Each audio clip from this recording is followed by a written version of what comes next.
నన్ను నమ్ముకున్న వారికి నేనేం చేయగలను? కృంగిపోకండి, నమ్మకంతో ఉండండి. నమ్మకమా?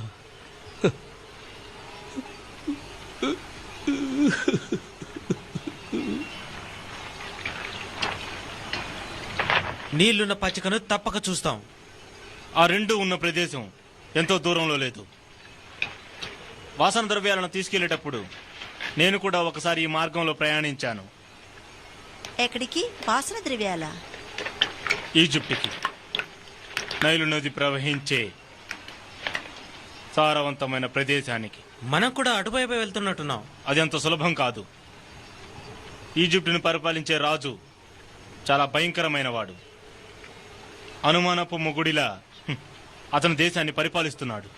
ఈ మధ్యదారిలో ఎక్కడైనా సరే నీళ్లుండే సారవంతమైన ప్రదేశం ఉండదా? ఉండదు. ఇక్కడి నుంచి పార్వన్ వరకు అంతా ఎడారే. సరే, ఆ నైలు నది ప్రవహించే దేశానికి వెళదాం.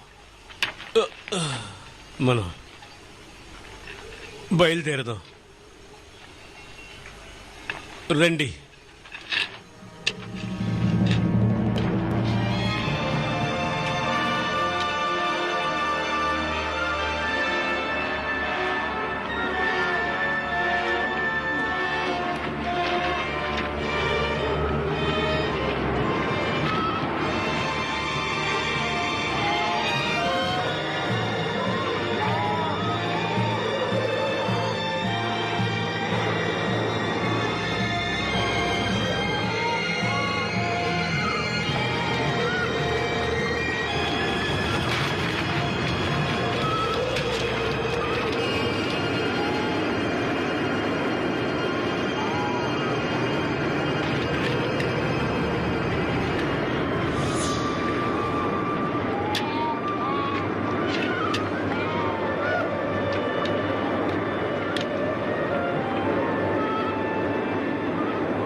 అయ్యా, అయ్యా,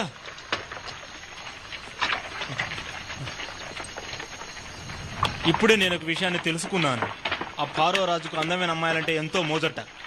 అందగత్తులను తీసుకొచ్చి ఇచ్చిన వాళ్లకు అనేక బహుమతులు ఇస్తాడట. చూశారా ఆ రాజు ఎంత నీచ నికృష్టుడో? అక్కడ చట్టాలు లేవా? ఉన్నాయి. నిజం చెప్పాలంటే అక్కడున్న చట్టాలు చాలా కఠినమైనవి.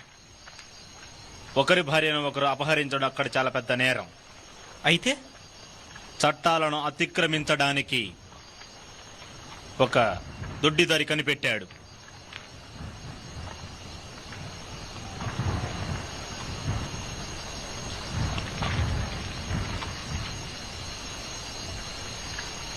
ఒక రాజు కాంక్షించగల అందగత్తెను కాను నేను.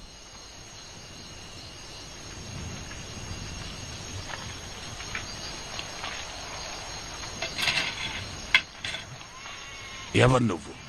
అబ్రహాం, తెరా కుమారుణ్ణి. మిగతా వాళ్ళు? వీళ్ళందరూ నా మనుషులు.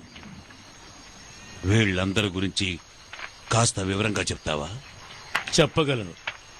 ఇతను లోట్, నా సోదరుడు హెరాన్ కుమారుడు. ఎలియేజర్ దమాస్కస్ వాస్తవ్యుడు. సారాయ్ తెరాక్ అనే అతని కూతురు. ఆమె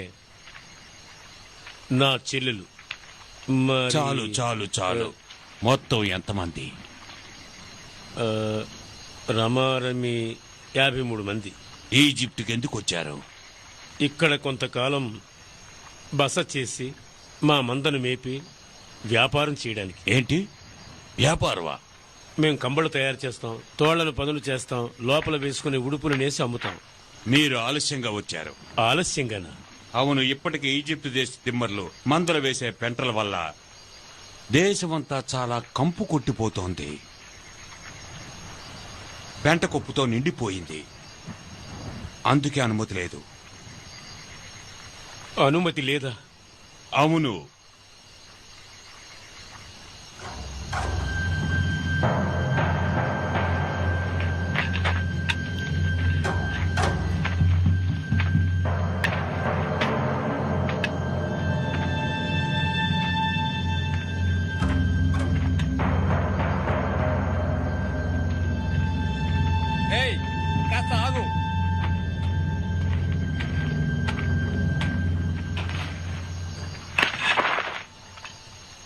ఇందులో ఒక మార్పు వచ్చే అవకాశం ఉంది కదూ?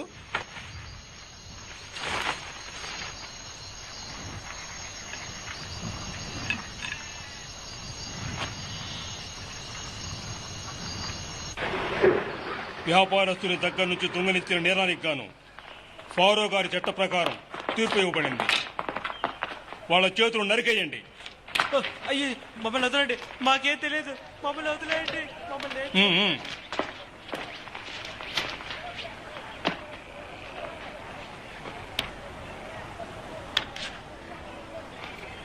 కొట్టొచ్చి అందం, అందాల సుందరి,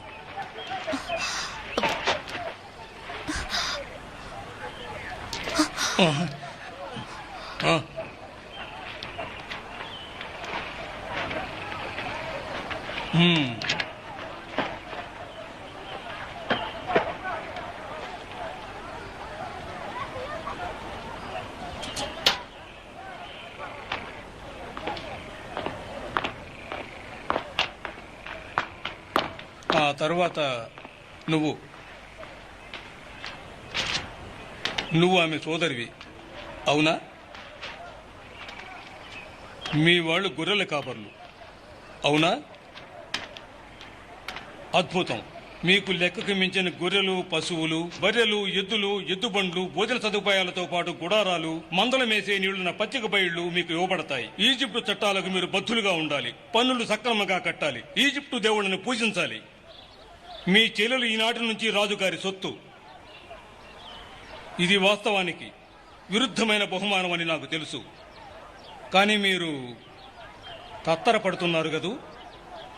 కానీ మీరు కృతజ్ఞతలు చెప్పనక్కర్లేదు. మా ఫారో గారి ఔదార్యం సూర్యుని వెలుగు లాంటిది. ఈజిప్టుకు సుస్వాగతం. అనుభవించండి. లోట్, మన వాళ్ళను తీసుకురా. నీళ్లు, ఆహారం ఇవ్వు. వాళ్ళను జాగ్రత్తగా చూసుకో. త్వరగా మనం ఆమెను కాపాడి బయటకు తీసుకురావాలి. కాపలాదారులు ఎంతమంది ఉన్నారో తెలుసుకోవడానికి ప్రయత్నించు. నేను చూసుకుంటాను, మీరు జాగ్రత్తగా ఉండండి. ఆగండి, కదలకండి. నా పని పూర్తయింది. నాకు తెలుసు, కళ్ళు తెరిచి చూడడానికి వీలు కాదది. కానీ ఇక్కడున్న వాళ్ళు ఇలాగే ఉపయోగిస్తారు. కునికిపాట్లు పడుతూ చూస్తే మనిషికి తేడా తెలియదు. ఫారో కూడా ఇంతేనా? నేను ఫారోని 2 సార్లు చూశాను. నన్ను ఇక్కడికి తీసుకొచ్చిన మొదటి రోజు ఒకసారి, మీకు బానిసగా ఉండమని చెప్పిన రోజున ఒకసారి. నేనే మీకు తొలి కానుక. అతను ఎలాంటివాడు? అతనొక ప్రాణమున్న దేవుడంటారు మత గురువులు. మామూలు మనిషిలా ఉన్నాడనిపించింది. ఒక్కోసారి కఠినాత్ముడు. నీ పేరేంటి? హాగర్. ఇక్కడికి ఎలా వచ్చావు? మా నాన్న ఆస్తి పోగొట్టుకుని అప్పుల పాలయ్యారు. నేనా అప్పుకి బానిసనయ్యాను. నువ్వెంతకాలం ఇక్కడ ఉండాలి? అమ్మా, ఎవరూ ఇక్కడి నుంచి వెళ్ళలేరు. మీకు సపర్యలు చేసే బాధ్యత మాది. మీ వంతు రావడానికి కొన్ని వారాలు కూడా కావచ్చు. మీరెదిరించకపోతే మీ పాతివ్రత్యాన్ని పోగొట్టుకుంటారు. ఒక మగాడికి ఆడదానికి మధ్య జరిగే తంతు ఇదే కదా.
వాళ్ళు ఎప్పట్లా పొరబడ్డారు. ఎడారి ప్రాంతం నుంచి ఇంత గొప్ప అందగత్తె ఇంతవరకు రాలేదని వాళ్ళు చెప్పారు. అది తప్పు.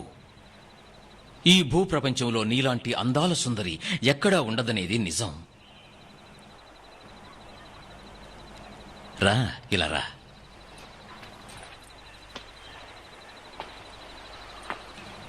ఇలా కూర్చో.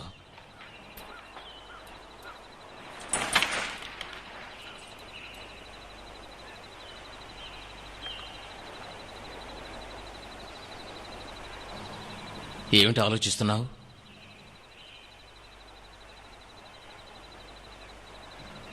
బదులు చెప్పడానికి భయపడుతున్నావా? ఆలోచించే వాళ్ళని ఎవరినీ నేను ఇంతవరకు శిక్షించలేదు. మన మధ్య జరగబోయే దాని గురించి ఆలోచిస్తున్నావా? ఏమీ జరగదు. నీకిష్టం లేనిది ఏదీ జరగదు. నువ్వు నన్ను నమ్మడం లేదా?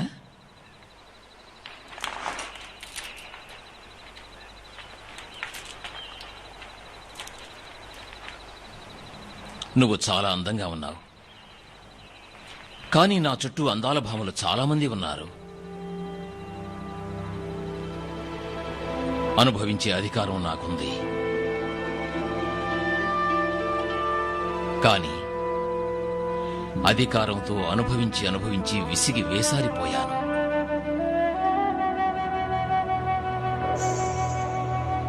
మనం స్నేహితుల్లాగా ఉందాం. స్నేహానికి మించి మన మధ్య ప్రేమ పుట్టుకొస్తే ఆ నిర్ణయం నువ్వు తీసుకోవాలి. నేనిప్పుడు పూజ చేసుకోవాలి.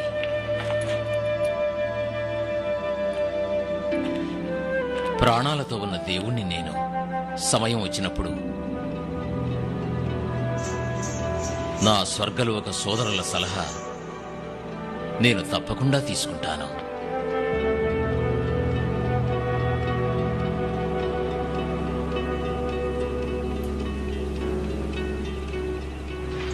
ఇంకా చెప్పాలంటే ఎవరైనా తప్పు చేస్తే ఫారో గారు గ్రహించరు. వారికి ఇది ఏమాత్రం నచ్చలేదు. చిక్కులో నుంచి బయటపడాలనే అనుకుంటున్నారు. ఇలాంటి నేరం చేసేవాళ్ళు శిక్షారు. మీ సమాధానం కోసం ఎదురు చూస్తున్నారు. ఎలియేజర్, అయ్యా, దయచేసి రండి. ఇక్కడే ఉంటే మన ప్రాణాలకు అపాయం. సారాయికి బలమైన కాపలా ఏర్పాట్లు చేశారు. రాజ్యసభలో తెలిసిన వాళ్ళు ఉన్నారని చెప్పి ఒక వ్యక్తికి నేను లంచం ఇచ్చాను. వెండి నాణ్యాలు తీసుకుని వాడు పారిపోయాడు. అయ్యా, మర్చిపోకండి, మేమందరం మిమ్మల్ని నమ్ముకొని ఉన్నాం. మా ప్రాణాలన్నీ మీ చేతుల్లో ఉన్నాయి. మీరు మాకు చాలా ముఖ్యం. మనకి సారాయి దక్కకపోతే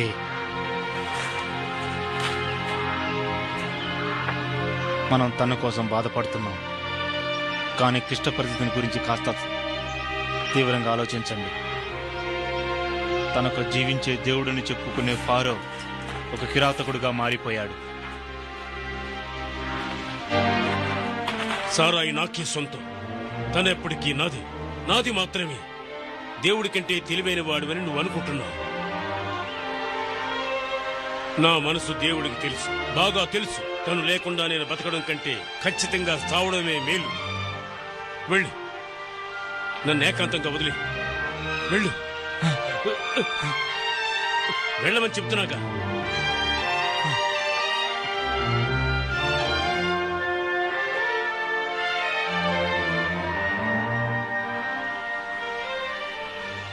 అలా చూడు, పూర్తిగా నిర్మించబడిన ఒక భవనాన్ని నేను పాఠశాలకు దానంగా ఇస్తున్నాను. పాఠశాలకా? పాఠశాలకే. దేశంలో పలుచోట్ల నేను ఎన్నో పాఠశాలలు ఏర్పాటు చేశాను. చదువులేని వాళ్ళున్న దేశం బలహీనం అవుతుంది. ఆతృతను పెంచే దీన్ని చూశావా?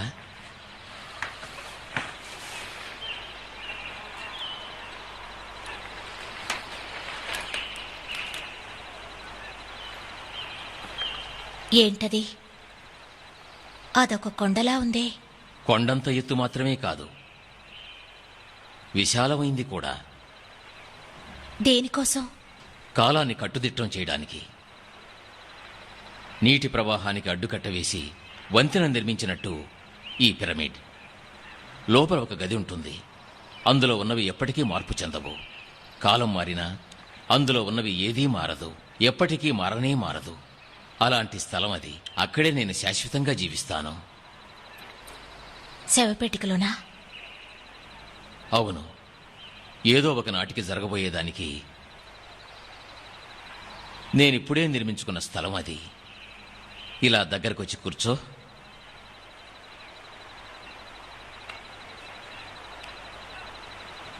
నేను నీకొక బహుమతి ఇవ్వాలనుకుంటున్నాను.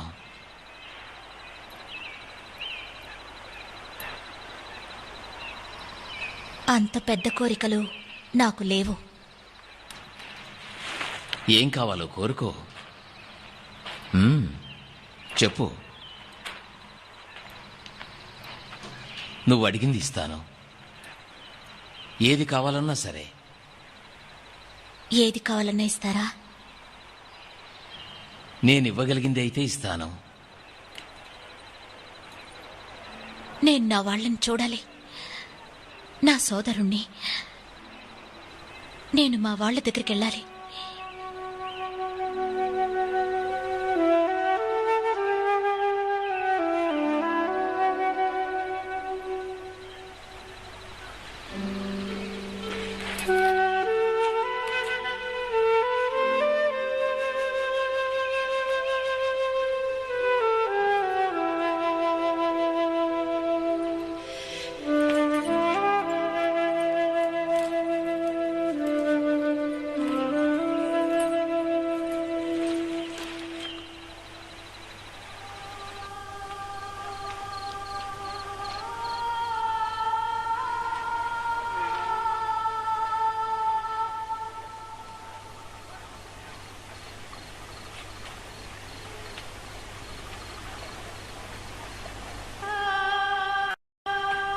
అమ్మగారు, ఇక్కడున్న ఖర్జూర పండ్లను మీరిష్టపడతారనుకున్నాను.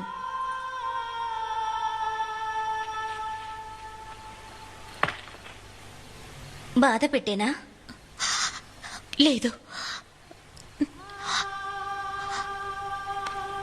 అవును, అతని చేష్టలు నాకు బాధ కలిగించాయి.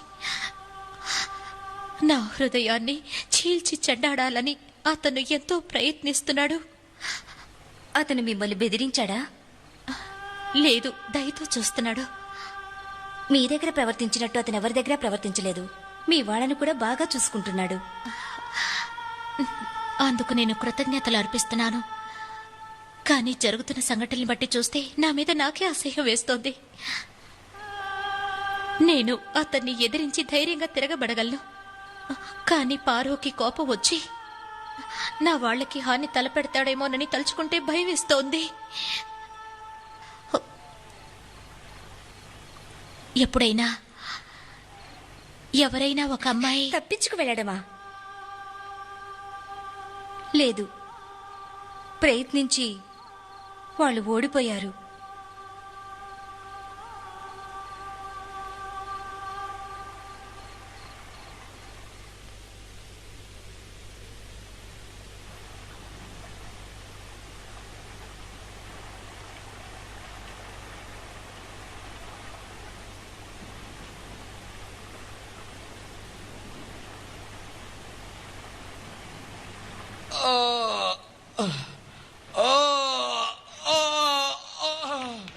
అయ్యో, తట్టుకోలేకపోతున్నాను. వైద్యుని పిలవండి త్వరగా.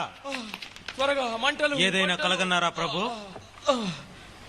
మంటలు తట్టుకోలేకపోతున్నాను. మీ కళ ఏంటో చెప్పండి ప్రభు, కారణం కనుగొంటాను. మంటలు నేను భరించలేకపోతున్నాను. మండుతోంది. పీడకల ఎంత భయంకరమైనదో నాకు అర్థమవుతోంది. అది కల కాదు, నేను నిప్పుల్లో ఉన్నాను. ప్రభు, మీకు కూడానా? మీ భార్యలు, మీ పిల్లలు అందరూ మీలాగే ఎంతో తలడిల్లిపోతున్నారు. ప్రయోగం జరిగింది. నాకు, నా కుటుంబానికి ఎవరో విషం పెట్టారు. ఎవరై ఉంటారు ప్రభు? ఎవరనేది నాకెలా తెలుస్తుంది? వాళ్ళు ఎవరైనా సరే వాళ్ళని చంపండి, వాళ్ళని చంపండి, చంపండి.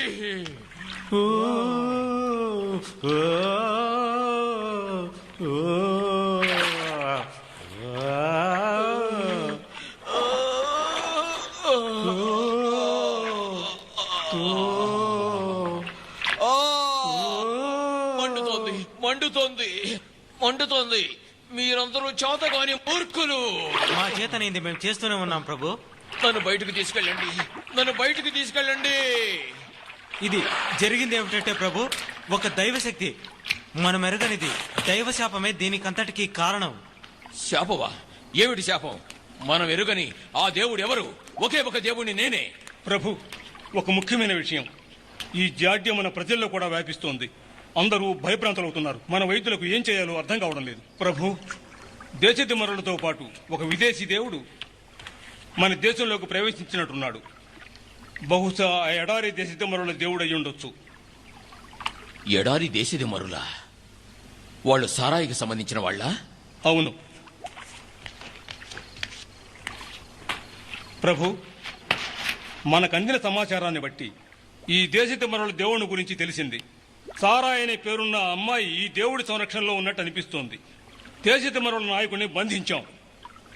ఆమె సోదరుడేనా? ఆమె సోదరుడు కాదు ప్రభు, భర్త.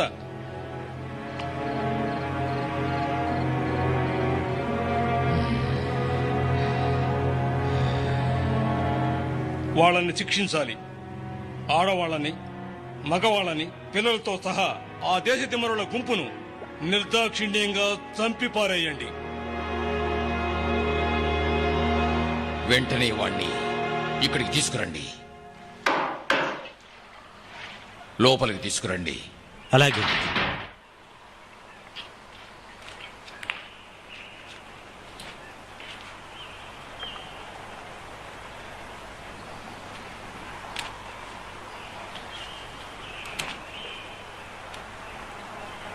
మోకరించు, మోకరించమంటున్నాను. లేచి నిలబడు, దగ్గరికి రా. చూపు ఆనడం లేదు.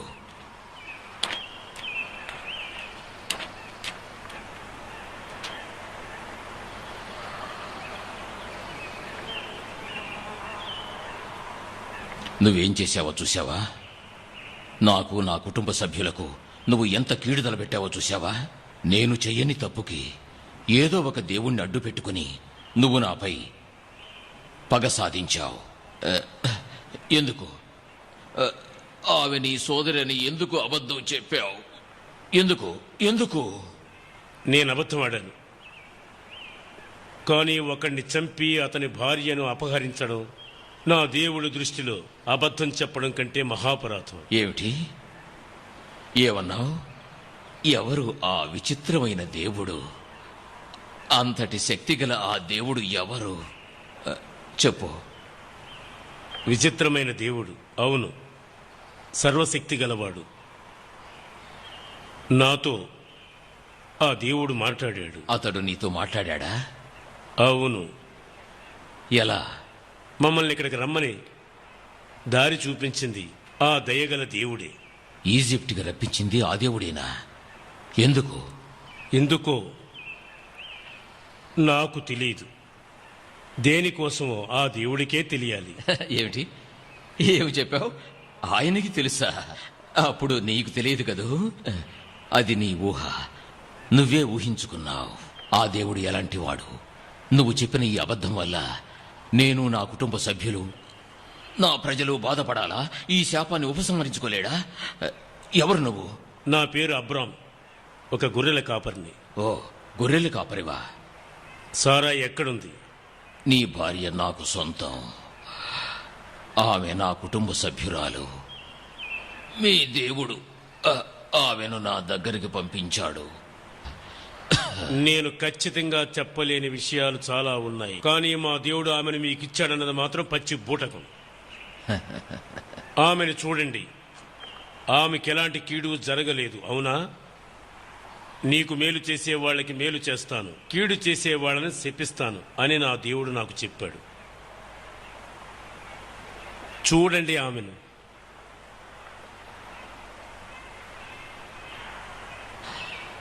అతన్ని వెళ్ళమనండి.